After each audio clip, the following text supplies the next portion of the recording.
The first time I thought I was fat was when I received a pair of flannel PJs for Christmas, and they were 2 sizes too small. Then Kelly's mother pointed to a photo of a curvy model in a magazine and said, "That's your body type, Sheri," like I had done something wrong. I gave up soccer because my friend pointed out my excessively muscular calves, so I turned to running because that's the skinny girl sport. I stopped wearing shorts when my aunt told me that she doesn't wear them anymore because they make her cellulite show.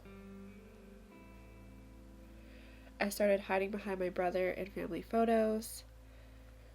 I started wearing t-shirts to pool parties so I wouldn't get compared to my skinny friends.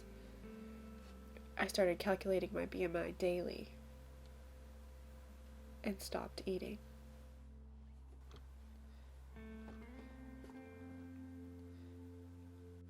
My brother Cody and I have always had sweet tooths. It's an inherited quality in the Ptolemy family. And our parents wanted us to grow up as healthy and strong as possible, so they limited our sugar and junk food intake, and so we'd only really get soda and cake and special things on birthdays and holidays.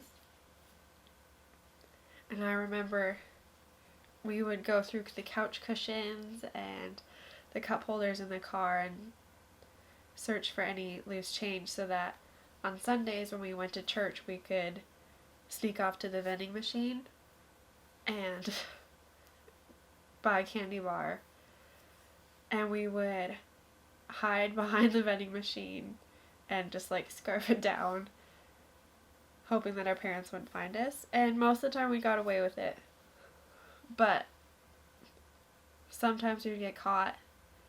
This one time we got caught by my dad,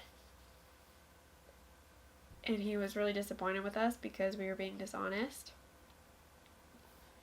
And that's my first memory of being ashamed and feeling guilty about something that I ate.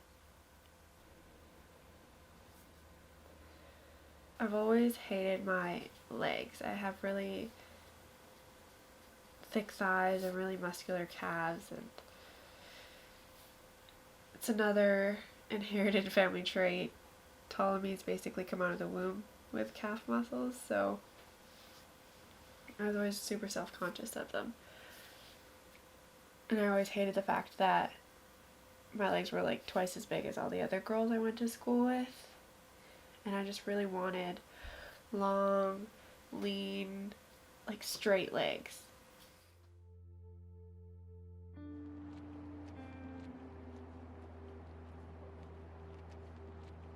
Flash forward to high school, my body was developing even more from my adolescent body to my adult body, and I was so resistant to that. I was becoming more and more aware of diet culture, reading all the magazines.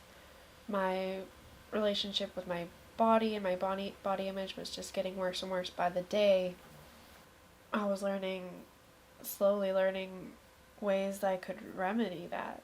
And so I stopped eating and I started working out around the clock. I was running at least 5 days a week for an hour at a time. Wasn't eating any carbs or sugar, cut out everything. I wouldn't even let myself have something like yogurt or milk because even plain yogurt had natural sugars in it.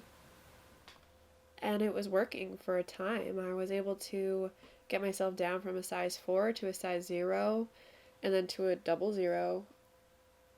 And I was so relieved when I was able to finally fit the jeans that I'd been purposely buying a size smaller to use as a goal marker. But that relief, or that little hint of accomplishment that you get, is so riddled by the lens in which you view yourself. Like, that's the problem with body dysmorphia, is that you can't see things clearly because your view of yourself is tainted by the hatred and the shame and the guilt.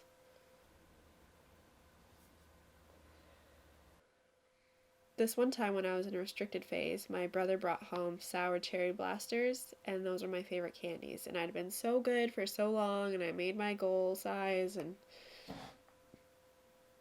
so I let myself have one, and then I had a few more.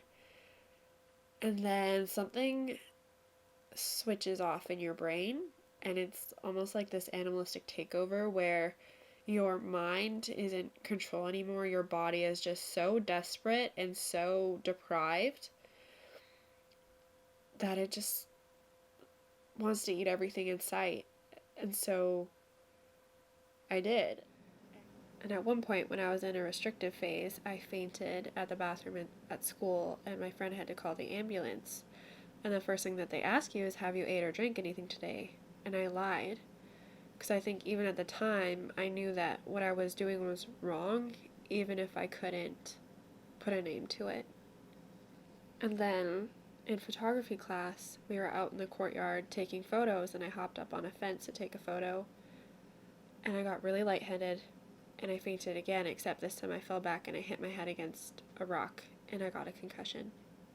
And I don't think I realized the severity of what I was doing to myself.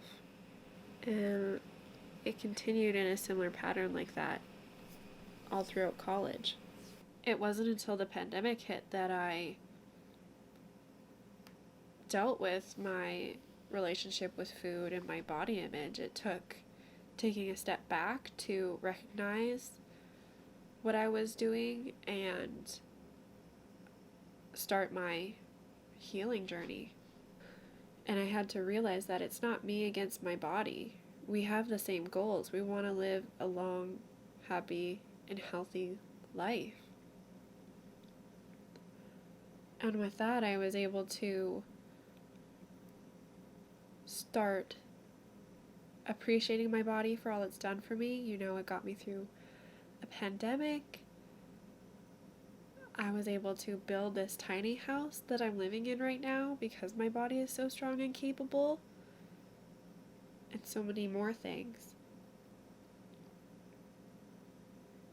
A big step for me was donating all the smaller sized jeans that I'd been holding on to for almost a decade now, hoping that I'd fit back into them one day.